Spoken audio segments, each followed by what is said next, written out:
Vamos a comenzar del versículo 24 hasta el versículo 37 en Marcos 13, por favor. Verso 24 dice: pero en aquellos días, después de aquella tribulación, el sol se oscurecerá y la luna no dará su resplandor, y las estrellas caerán del cielo, y las potencias que están en los cielos serán conmovidas. Entonces verán al Hijo del Hombre que vendrá en las nubes con gran poder y gloria, y entonces enviará a sus ángeles y juntará a sus escogidos de los cuatro vientos, desde el extremo de la tierra hasta el extremo del cielo. De la higuera aprendan la parábola: cuando ya su rama está tierna y brotan las hojas, saben que el verano está cerca. Así también ustedes, cuando vean que suceden estas cosas, conozcan que está cerca, a las puertas. De cierto les digo que no pasará esta generación hasta que todo esto acontezca. El cielo y la tierra pasarán, pero mis palabras no pasarán. Pero de aquel día y de la hora nadie sabe, ni aun los ángeles que están en el cielo, ni el Hijo, sino el Padre. Miren, velen y oren, porque no saben cuándo será el tiempo. Es como cuando el hombre que yéndose lejos dejó su casa y dio autoridad a sus siervos y a cada uno su obra, y al portero mandó que velara. Velen pues, porque no saben cuándo vendrá el Señor de la casa, si al anochecer, o a la medianoche, o al canto del gallo, o a la mañana, para que cuando venga de repente no los halle durmiendo. Y lo que ustedes digo, a todos digo, velen. Amén. Vimos la semana pasada, comenzamos con el capítulo 13 y vimos esta inquietud que muchas veces hay en los cristianos extrema de estar viendo cuándo van a ser estos eventos. Y hemos hablado de los extremos a los que se puede ir. Tengo aquí un artículo, no les voy a pasar el link para que no lo lean, pero es acerca de un televangelista famoso, Jim Bakker. Él estuvo en prisión por fraude y escándalos sexuales, pero este hombre, estando en cárcel, tuvo la revelación de que el Señor iba a regresar. Y no solamente él, por lo menos en Estados Unidos hay un movimiento, no sé cuántos de ustedes hayan escuchado hablar de los preppers, ¿no? Es un movimiento de gente que acumula armas o acumula alimento o se preparan para el apocalipsis, aprendiendo, por ejemplo, herrería y cómo vivir y recolectar, y preparándose para el apocalipsis. Y este hombre lo que hizo después de esa revelación es que a través de su canal donde predica, está ofreciendo por $60 una cubeta para hacer hotcakes. Es una cubeta para el apocalipsis, es en serio, en serio. La vende por $60. Te alcanza para 400 hotcakes, pero no son cualquier tipo de hotcakes. Tienen moras azules, también por $60. Y lo venden por televisión. ¿Para qué? Para que estés preparado en caso de que el apocalipsis llegue. Ese tipo de cosas son de las que hemos hablado. Son los extremos a donde los cristianos, las personas en general, pueden llegar cuando tienen esta fascinación por ver los tiempos y tratar de identificar cada señal. Y si algo nos va a quedar claro al terminar el capítulo 13, es que Jesús no está interesado en que tú y yo sepamos ni el día ni la hora. Lo que Jesús va a enfatizar y ha enfatizado desde el principio es cuál es nuestra actitud mientras Él regresa. Y decíamos que la semana pasada, cuando a Jesús le preguntan cuáles son las señales, cuándo van a suceder estas cosas, Jesús no responde de manera directa.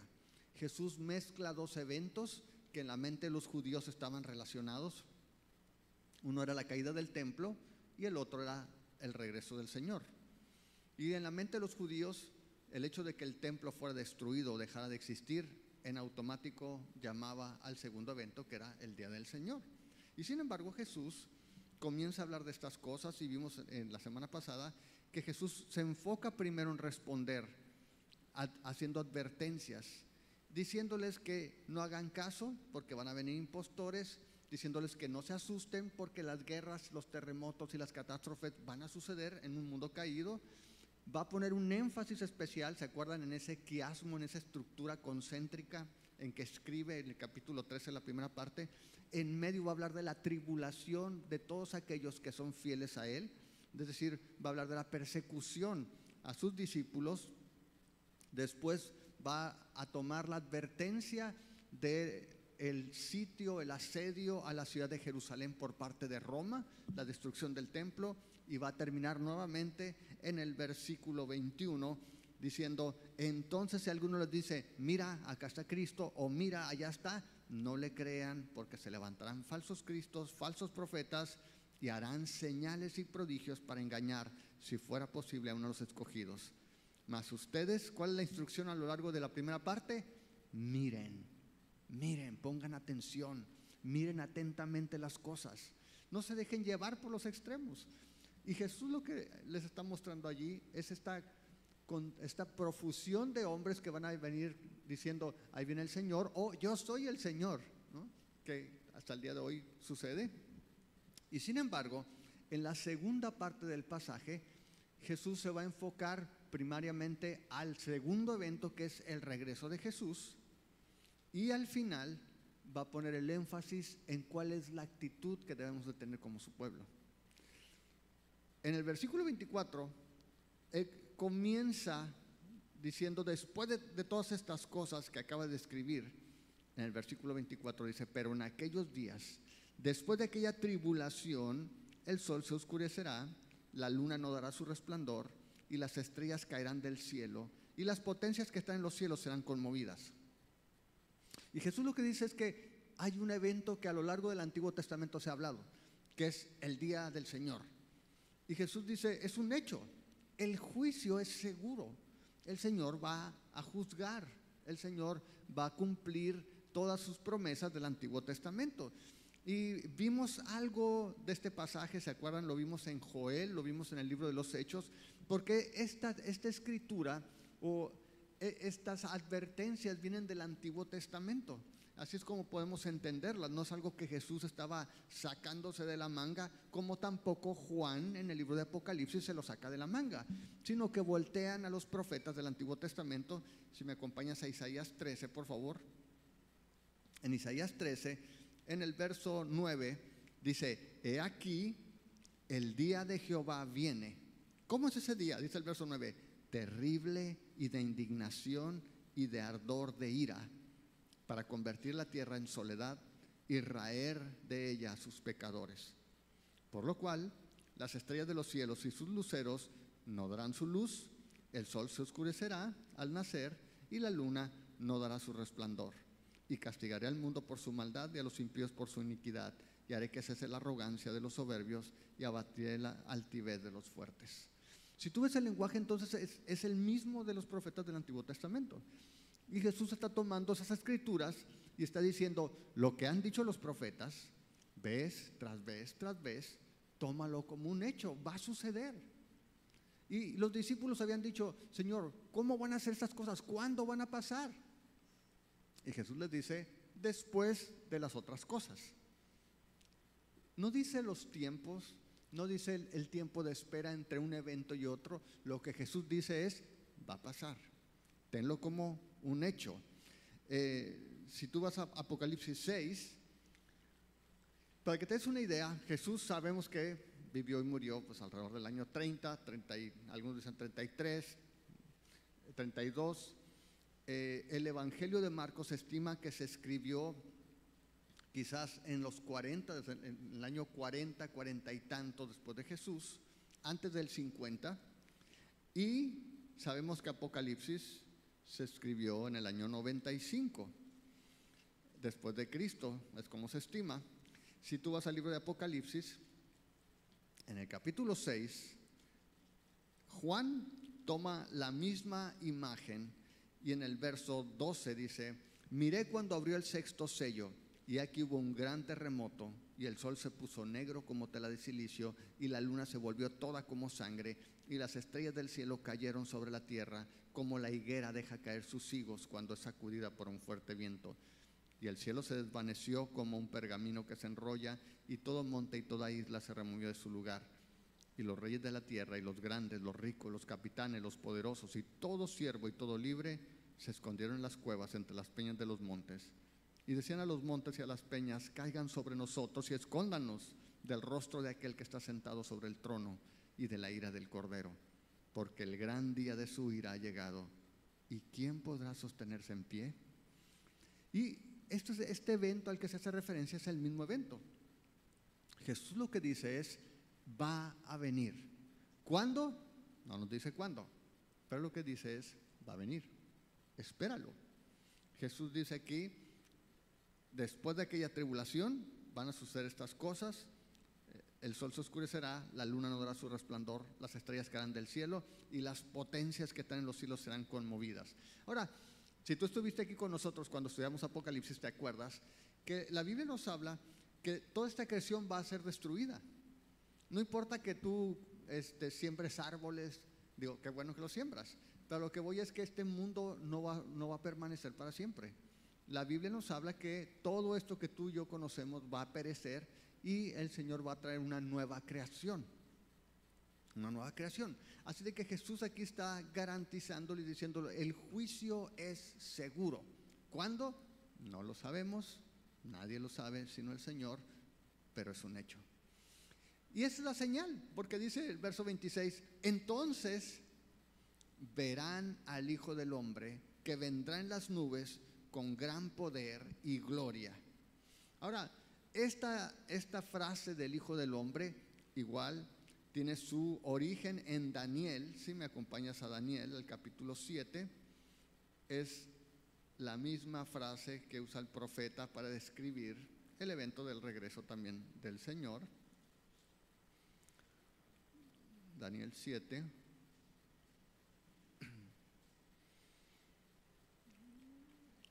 En el verso 13, miraba yo en la visión de la noche, y aquí con las nubes del cielo venía uno como un hijo de hombre, que vino hasta el anciano de días y le hicieron acercarse delante de él.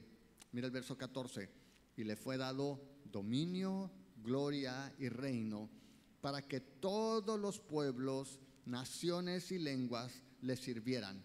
Su dominio es dominio eterno, que nunca pasará, y su reino uno que no será destruido.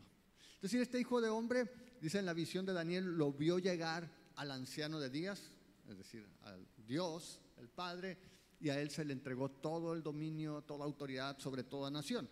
Ahora, si tú te vas a Apocalipsis, al capítulo 11, ¿se acuerdan el canto que vimos de este musical de Händel, el Mesías? En el capítulo 11, verso 15, dice, el séptimo ángel tocó la trompeta y hubo grandes voces en el cielo que decían, los reinos del mundo han venido a ser ¿de quién? De nuestro Señor y de su Cristo, y Él reinará por los siglos de los siglos. Y los 24 ancianos que estaban sentados delante de Dios en sus tronos se postraron sobre sus rostros y adoraron a Dios diciendo, te damos gracias, Señor Dios Todopoderoso, tú eres el que, dice Dios Todopoderoso, el que eres y que eras y que has de venir, porque has tomado tu gran poder y has reinado. De tal manera que entonces Jesús les dice, ok, el día del Señor es un hecho, va a venir, y cuando venga el día del Señor, entonces el Señor regresará también. Jesús regresa. Ahora, para nosotros como iglesia son buenas noticias, ¿sí o no? Porque Él mismo dijo eso. Si tú te acuerdas, cuando Él se fue, así mismo aseguró que Él regresaría. ¿Por quién? Por su pueblo, por su iglesia. Y esa es la esperanza que tenemos. Sabemos que el Señor Jesús fue levantado, pero también sabemos que Él regresará. Acompáñame al libro de los Hechos, por favor, al capítulo 1.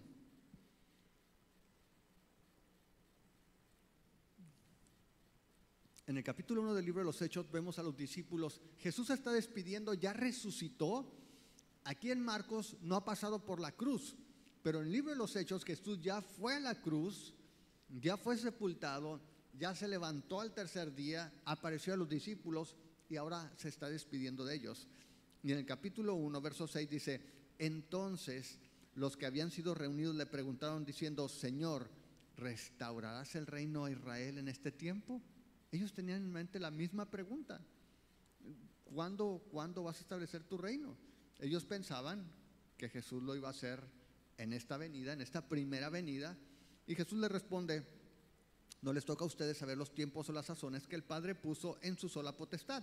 Verso 8, pero recibirán poder cuando haya venido sobre ustedes el Espíritu Santo, me serán testigos en Jerusalén, en toda Judea, en Samaria y hasta lo último de la tierra.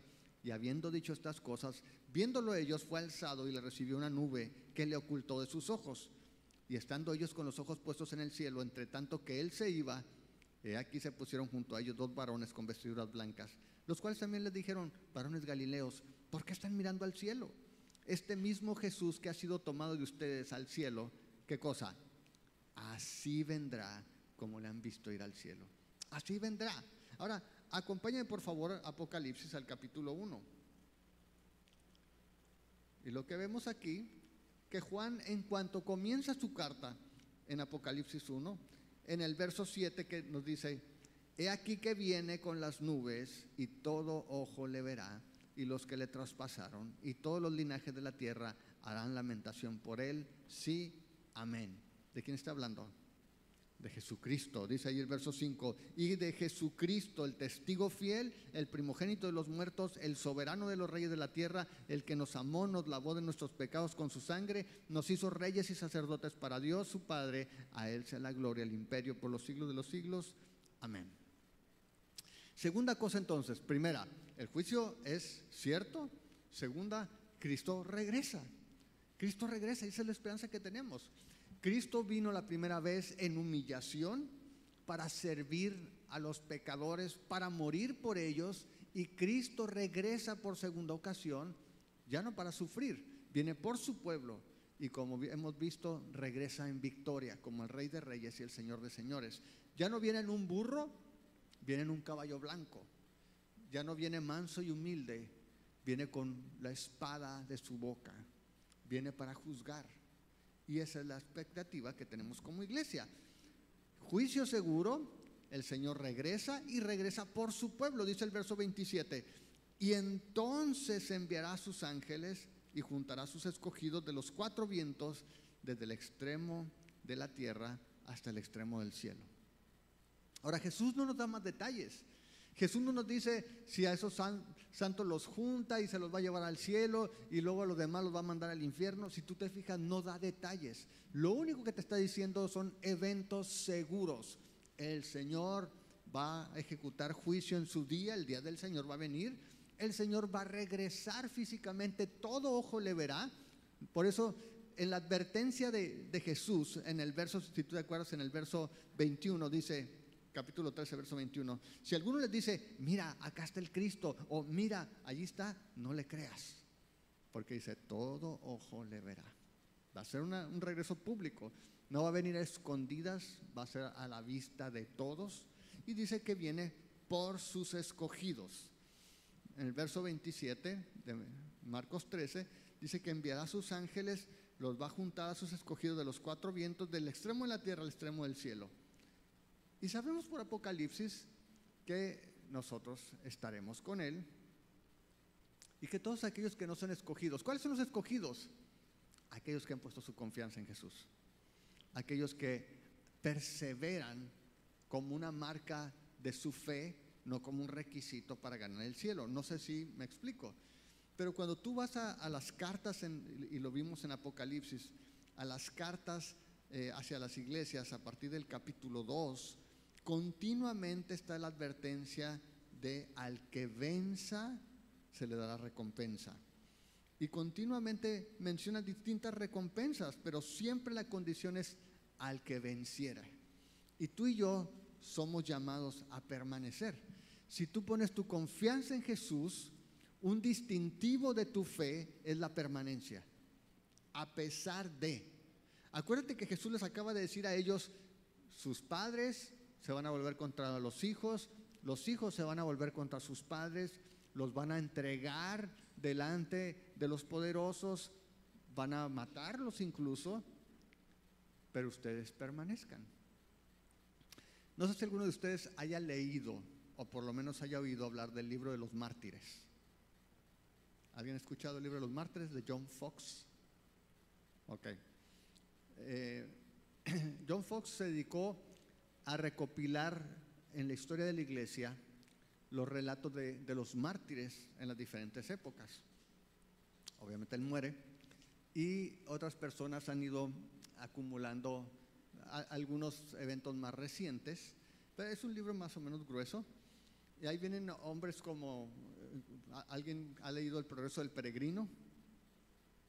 A ver, levante la mano el que lo haya leído. Que hay poquitos. Les hace falta ver más box a todos.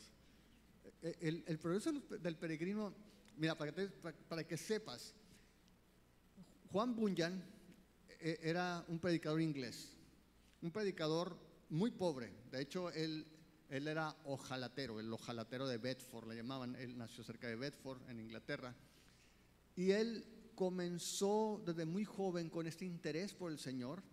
Tenía celo por Dios, se convierte en predicador, pero resulta que en Inglaterra había iglesia oficial, así de que él fue llevado a prisión por predicar sin permiso. Lo meten a prisión. Tenía una hija que estaba ciega y tenía otros hijos pequeños, y mientras está en prisión, él escribe este libro que se llama El progreso del peregrino, y básicamente describe su vida y la vida de todo cristiano desde el llamado que hace el Señor de huir del mundo, de huir de la ira venidera para buscar la vida eterna, y describe un viaje de este hombre que se llama el creyente o cristiano, y cómo parte desde la ciudad de la ira hasta la Nueva Jerusalén. Y la vida de John Bunyan, o de Juan Bunyan, fue una vida de martirio también. En una manera fue perseguido, pasó muchos años en la cárcel, y está incluido en este libro. Y te digo esta historia porque si tú y yo no somos conscientes de estas cosas, podemos estar viviendo un cristianismo que está retirado, alejado de la realidad de los santos que Dios ha usado a lo largo de la historia.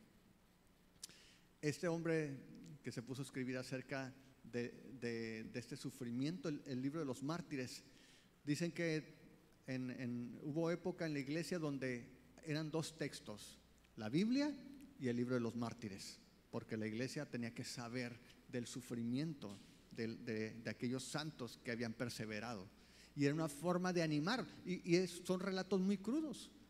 ¿Por qué te describen la manera en que los echaban en aceite hirviendo, cómo usaban las herramientas de tortura? Viene el martirio de cada uno de los apóstoles, comienza con la era apostólica y se va por eras hablándote de cada uno de los mártires que ha habido en la época. Pero vuelvo al punto, tú y yo podemos estar tan lejos de esa realidad, y lo he estado diciendo, lo dije la semana pasada y cuando estuvimos en Apocalipsis, porque estamos quizá más en la iglesia de los hot cakes con mora azul que del martirio y de la perseverancia. Quizás estamos, digo, más en la iglesia relevante de los pantaloncitos pegados que de la persecución y de la santidad y de ser un discípulo en un mundo que está caído. Entonces, cuando tú ves las promesas de Jesús, porque aquí lo que está haciendo Jesús, más que describirnos las fechas y la secuencia de los eventos, nos está dando las realidades que podemos esperar. Y Él dice, una es el juicio seguro, la otra es que voy a regresar, y la número 3 es que voy a regresar por mi pueblo, por los escogidos, por aquellos que se han comprometido en el evangelio, no solamente para ser salvos, sino para dar gloria al Señor, porque a final de cuentas tú y yo estamos aquí, y lo vimos ahorita en el libro de los Hechos. Jesús les dijo, van a recibir poder y entonces me van a ser testigos. Y tú y yo quizá nos hemos olvidado que somos testigos. ¿Sabes cuál es la palabra para testigo, verdad? Mártir. Somos mártires, somos testigos de lo que Dios ha hecho. Así de que Jesús les dice, voy a enviar a los ángeles, y de los 4 vientos voy a juntar al pueblo y voy a venir por él. Y en el libro de Apocalipsis, de hecho, eso aparece también, se menciona, no con las mismas palabras, no de la misma manera, pero menciona también cómo el Señor va a reunir a su pueblo. En el capítulo 7 de Apocalipsis, en el verso 9 dice, después de esto miré, y aquí una gran multitud la cual nadie podía contar, de todas naciones y tribus y lenguas y pueblos que estaban delante del trono y en la presencia del Cordero, vestidos de ropas blancas y con palmas en las manos, y clamaban a gran voz diciendo: la salvación pertenece a nuestro Dios que está sentado en el trono y al Cordero. Él va a regresar por su pueblo, por sus escogidos, por todos aquellos que han puesto su confianza en Jesús como Señor y como Salvador. ¿Ok? Ahora, Jesús ya les dijo, estos son hechos seguros. Y Jesús comienza con señales. Ahora, vamos a leer la primera señal y vamos a tratar de interpretar a la luz de todo el pasaje que hemos visto y no solamente los últimos versículos. Dice el verso 28, de la higuera aprendan la parábola. Cuando ya su rama está tierna y brotan las hojas, saben que el verano está cerca. Así también ustedes, cuando vean que suceden estas cosas, conozcan que está cerca a las puertas.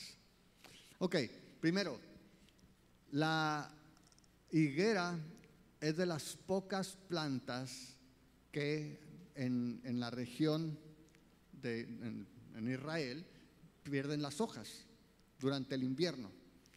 La mayoría de las plantas que hay ahí mantienen su follaje. Esta es de las pocas cadúfilas o a ver, maestra, por favor, ayúdenme. Creo que es cadúfilas, que es que las hojas en las estaciones, particularmente en otoño e invierno, se caen. Y dice Jesús, vean la higuera, porque saben que cuando empiecen a brotar las ramas nuevamente es porque el verano ya viene. No necesitas ser un experto. Dice, si tú has visto la higuera, sabes que pierde sus hojas otoño y invierno, y cuando viene la primavera, entonces comienzan a brotar nuevamente, sabes que el verano está cerca. Y dice, ustedes también aprendan cuando vean estas cosas, van a saber que las cosas están a la puerta. Dice el verso 30, de cierto les digo que no pasará esta generación hasta que todo esto acontezca. Ok, ¿a qué se refiere Jesús? Porque sabemos que esa generación pasó. Si Jesús está hablando de todos los eventos, incluido su regreso y el día del Señor, sabemos que esa generación pasó y aún no ha sucedido. De hecho, han pasado muchas generaciones y no ha sucedido. Ok, aquí los eruditos dicen, hay dos cosas que Jesús está haciendo. Aquí está respondiendo Jesús con respecto al templo. ¿Por qué? ¿Cuál es el argumento? Ellos dicen, cada vez que se ha referido a la generación, se refiere a los judíos particularmente. De hecho, si me acompañas por favor ahí en Marcos 8, por ejemplo en Marcos 8, en el verso 11 dice, vinieron entonces los fariseos y comenzaron a discutir con él pidiéndole señal del cielo para tentarle. Y gimiendo en su espíritu dijo, ¿por qué pides señal esta generación? De cierto les digo que no se dará señal a esta generación. Está hablando particularmente de los judíos, aquellos que se reunían para tentarlo, para ponerle pruebas. Si vas allí mismo al al versículo 38, dice, porque el que se avergonzare de mí y de mis palabras en esta generación adúltera y pecadora, el Hijo del Hombre se avergonzará también de él cuando venga en gloria de su Padre con los santos ángeles. ¿Ok? Ahora, si te vas también al capítulo 9, al verso 19, dice, respondiendo Jesús les dijo, oh generación incrédula, ¿hasta cuándo he de estar con ustedes? ¿Hasta cuándo los he de soportar? Y está hablando el muchacho endemoniado, ¿no? Tráigamelo. El punto es que algunos eruditos dicen, Jesús está refiriendo específicamente a la generación que vería la destrucción del templo. Si tú recuerdas, lo vimos la semana pasada, el templo fue destruido en el año 70. Estas cosas estamos hablando otra vez del año 30 y tantos, es decir, menos de 40 años transcurrieron para que ellos vieran la destrucción del templo y el sitio de Jerusalén. Entonces dice, Jesús está refiriendo específicamente a estos eventos, a la llegada de Tito, el general Tito en el año 70, el asedio a la ciudad de Jerusalén, la destrucción del templo. Y estaba leyendo ¿Se acuerdan que les dije que el templo había sido quemado? O sea, lo incendiaron. ¿Saben por qué movieron las rocas? Porque el oro se derritió. Entonces chorreó entre las piedras y tenían que voltear las rocas para sacar el oro. Entonces no quedó piedra sobre piedra, como Jesús había dicho. El punto es que hay eruditos que dicen, por esto Jesús dice, no va a pasar esta generación sin que acontezcan estas cosas. Otros dicen, en realidad la palabra generación tiene que ver con la generación que le toque, y lo que dice es que los eventos van a ser tan rápidos, en una sucesión tan rápida, que no va a requerirse más de una generación para que llegue el tiempo del fin.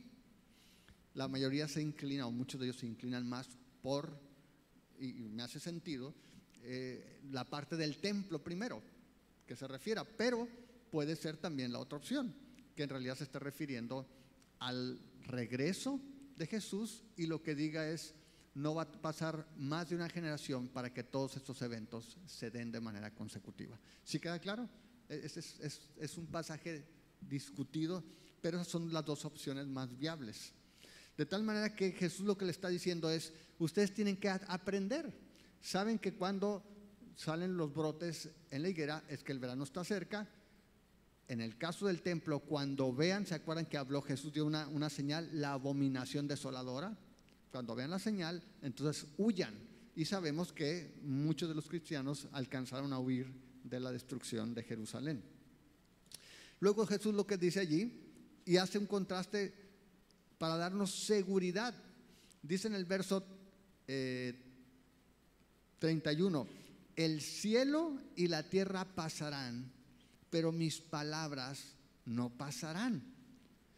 Y mira el contraste de eso con la afirmación que sigue, pero de aquel día y de la hora nadie sabe, ni aun los ángeles que están en el cielo, ni el Hijo, ni, dice, sino solo el Padre. Miren, velen y oren, porque no saben cuándo será el tiempo. Yo te pregunto, ¿Jesús dejó alguna pista para que tú puedas calcular el tiempo? No, continuamente está afirmando y reafirmando, nadie sabe. ¿Y por qué entonces, a lo largo de la historia, tantos cristianos han estado tratando de poner la fecha? Hemos perdido de vista lo que Jesús quiere decirnos. Jesús, hay unos imperativos, no dice, miren, chequen, calculen y establezcan fecha. No, dice, miren, velen y oren. Ahora, si tú traes una nueva versión internacional o una NTV o una LBLA o una NBLH, no vas a encontrar la palabra orar, porque en la mayoría de los manuscritos no aparece. Ahora, sabemos que hay que orar, pero la instrucción de Jesús es mira y vela. Es pon atención y no te duermas. Es la misma palabra que vimos continuamente en la primera parte, que contamos allí en el versículo 5, que dice mirad, en el verso 9 que dice mirad, en el verso 14, cuando vean, en el verso 21, mirad, mirad, y en el verso 23, mirad, es la palabra que viene de blepo, blepete, que es poner atención, analizar, escudriñar. Dice, pongan atención, no se duerman como iglesia, no se duerman como pueblo. Todo esto que les estoy diciendo aquí, dice Jesús, es para que estén vigilantes. No es para que estén viendo fechas, no es para que estén asustados, no es para que compren harina de hot cakes, es para que pongan atención, para que no pierdan detalle, para que no duerman. Y dice allí, tenemos que estar, no hay fecha, pero tenemos que estar preparados porque tenemos una tarea. Jesús pone una parábola, dice el verso 34, es como el hombre que yéndose lejos dejó su casa. ¿Y qué hizo? Dio autoridad ¿a quién? A sus siervos. ¿Y qué cosa?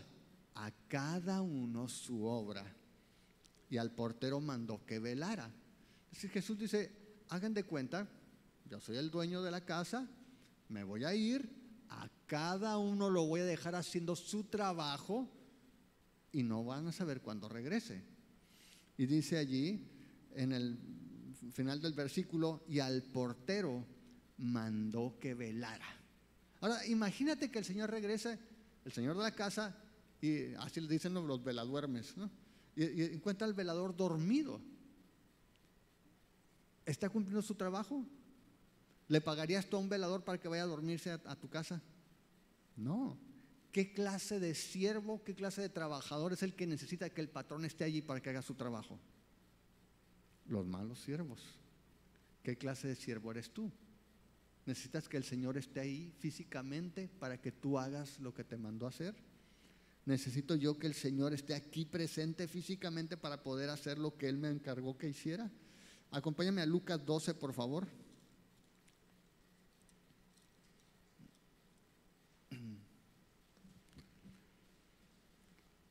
Lucas 12, verso 35 dice: estén ceñidos sus lomos, es decir, estate preparado, y tu lámpara encendida. Estate preparado por si tienes que salir en la noche. Y ustedes sean semejantes a hombres que aguardan a que su Señor regrese de las bodas, para que cuando llegue y llame, le abran enseguida.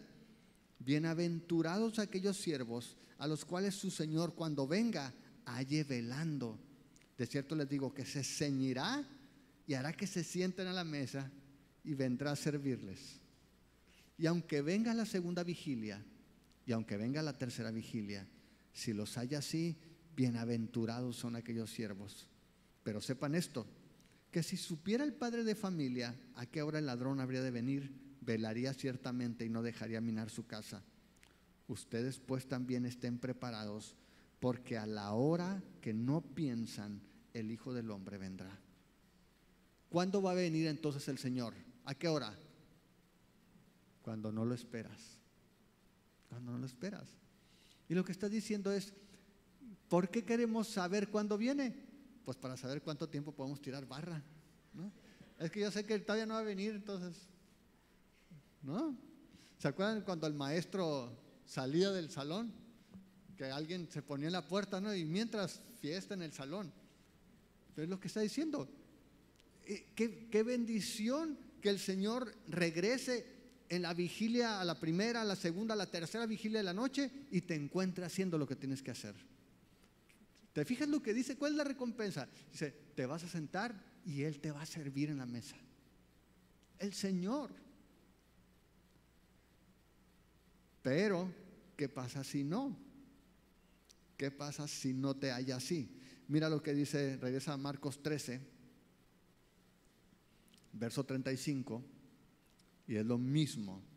Vela pues, porque no sabes cuándo vendrá el Señor de la casa, si al anochecer, o a la medianoche, o al canto del gallo, o a la mañana, para que cuando venga de repente no los halles durmiendo.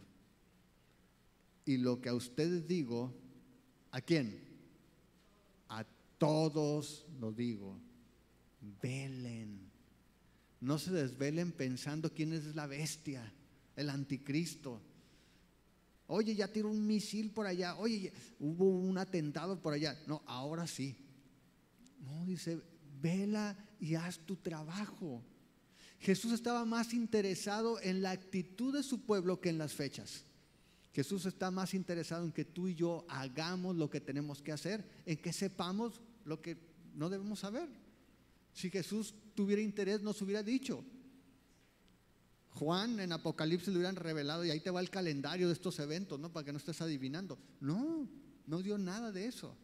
Porque Apocalipsis, lo dijimos, Apocalipsis nos habla de cómo debemos vivir en medio de la presión, en medio de la tribulación, como su pueblo, como el pueblo de Dios. Más que ver la manera de saber cuándo, la pregunta que tenemos que hacer tú y yo es, ¿estoy haciendo lo que tengo que hacer? Jesús dijo, vine la primera vez, porque así estaba escrito, el verbo se hizo carne, habitó entre los hombres, y voy a regresar, y el día del Señor se va a llevar a cabo. En medio no tenemos los detalles, pero lo que sí sabemos es que antes de irse lo que nos dejó encargado fue, van a hacer luz y van a llevar el evangelio hasta lo último de la tierra. Y la pregunta es si tú y yo estamos haciendo lo que Dios nos dejó hacer. si tú y yo somos buenos siervos. Ese es el punto. Si tú y yo somos buenos siervos. Esa es la pregunta que tenemos que hacer. O a lo mejor estamos dormidos, o a lo mejor no hemos visto. Por eso Jesús continuamente decía, mira, pon atención, mira, no te duermas, vela, porque el Señor va a regresar. Y es como el dueño de la casa que te dejó el encargo y te dejó el trabajo y va a regresar. Y bienaventurado eres si te encuentra haciendo lo que tienes que hacer. Así de que más allá de las fechas, familia, lo importante es qué actitud tenemos tú y yo. ¿Qué es lo que estamos haciendo? Jesús dijo que iba a haber señales, sí, dijo que ya se cumplieron. Juan el Bautista tenía que venir antes. Jesús dijo, ya vino Juan el Bautista y lo mataron. Jesús anunció que él iba a padecer mucho, que iba a ir a la cruz, y sucedió. Jesús dijo que iba a ser sepultado y iba a levantarse al tercer día, ya lo hizo. Jesús se va y dice, voy a regresar, y es lo que estamos esperando. El resto de los eventos no sabemos cómo va a ser, pero Jesús dijo, si oyen de guerras, no tengan miedo. Si oyen de terremotos, no se asusten, no es el fin. Ustedes manténganse vigilantes y manténganse despiertos para que así los encuentren cuando regresen. Y eso es lo importante. ¿Ok? Así que te voy a pedir que te pongas de pie, por favor.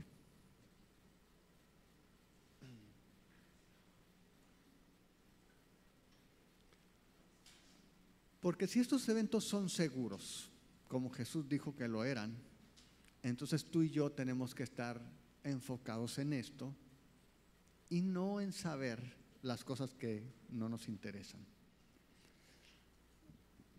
Y decía que Jesús regresa por su pueblo, y su pueblo son aquellos que se han acercado a Él reconociendo su pecado. Si te fijas, Isaías dijo, en este día el Señor así les va a dar kill a los impíos. Va a acabar con los impíos, los va a borrar del mapa. Es lo que dice en Isaías 13. Dice el verso 11, castigaré al mundo porque por su maldad, y a los impíos por su iniquidad, y haré que se termine la arrogancia de los soberbios, y abatiré la altivez de los fuertes. Y si tú no te has acercado al Señor, si tú no has reconocido tu pecado, tú estás en alguno de estos grupos. Puede ser el arrogante, a lo mejor, el soberbio, el altivo o el fuerte. ¿Por qué? Porque las buenas nuevas del Evangelio son para los pecadores, son para los débiles, son para los enfermos, son para los que saben que no hay poder en ellos, que no hay poder en nosotros. Y solamente cuando tú reconoces la necesidad que tienes de un Salvador es que te puedes acercar a Jesús. Y esto es lo mejor que puedes hacer el día de hoy. Si el día de hoy lo único que haces es reconocer que eres pecador, hiciste todo. Necesitas acercarte a Jesús. Si tú ya eres parte del pueblo de Dios, si tú dices, yo soy de los escogidos, ¿ok? Entonces para ti hay 7 cartas en Apocalipsis para ver si estamos haciendo lo que tenemos que hacer. ¿Te acuerdas? La iglesia de Éfeso, iglesia famosa, iglesia grande, influyente, y el Señor le dice, ¿sabes qué? Has olvidado tu primer amor, necesitas arrepentirte. A la iglesia de Pérgamo, a la iglesia de Esmirna, de Tiatira, de Sardis, a cada una les mandó un mensaje. Y tú y yo como parte del pueblo de Dios tenemos que ver si estamos haciendo lo que Dios nos ha llamado. Y si no, también tenemos que arrepentirnos. Y el día de hoy, antes de irnos, te invito para que te acerques a este Dios que regresa y para que le pidas perdón si no estás haciendo lo que tienes que hacer. Si has estado durmiendo, si no has estado mirando, o si has estado comprando harina para hot cake mejor, ¿sí?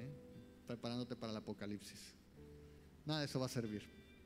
Lo único que va a servir es que tú seas el pueblo, porque Él viene por su pueblo. Así que te invito a que cierres tus ojos ahí en tu lugar y comiences a orar. Padre, te damos gracias. Señor, gracias porque a través de tu palabra podemos tener certeza. No de los tiempos, no de las fechas, porque no es lo importante. Certeza de los eventos, Señor, de que tu palabra no pasa, de que tu palabra se va a cumplir, de que el juicio, el día del Señor es un hecho, de que tu regreso por tu pueblo es un hecho, de que tú vienes, Señor, por nosotros. Y estas cosas, Señor, nos animan, nos fortalecen, nos ayudan para que podamos perseverar. Y cuando pensamos en tu iglesia en este tiempo, sabemos que tú les escribiste, Señor, para que ellos pudieran estar animados, para que en medio de tribulación, para que en medio de persecución ellos no desfallecieran, sabiendo que tú regresabas por ellos, sabiendo que tú ibas a honrarlos, Señor. Padre, te pedimos para que cada uno de los que estamos aquí podamos ser esos siervos, que nos encuentres velando, que cuando tú regreses nos encuentres haciendo lo que tenemos que hacer. Y te pedimos por aquellos que no te han conocido, para que el día de hoy puedan ver que están enfermos igual que nosotros, para que puedan ver que en su corazón también necesitan un Salvador, que son débiles igual que nosotros, y que puedan abrazarse a la cruz, reconociendo que Cristo murió por ellos, para perdón de pecados, para darles la justicia que procede de ti, Señor, para que ellos puedan nacer de nuevo y ser parte de los escogidos. Señor, y te pedimos un corazón para adorarte, reconociendo que en ningún otro hay salvación, solo en ti, Señor. Te damos muchas gracias, Padre. Te pedimos que podamos cumplir con este mandato de compartir el Evangelio mientras esperamos tu regreso. Te lo pedimos en el nombre de Jesús, Señor. Amén.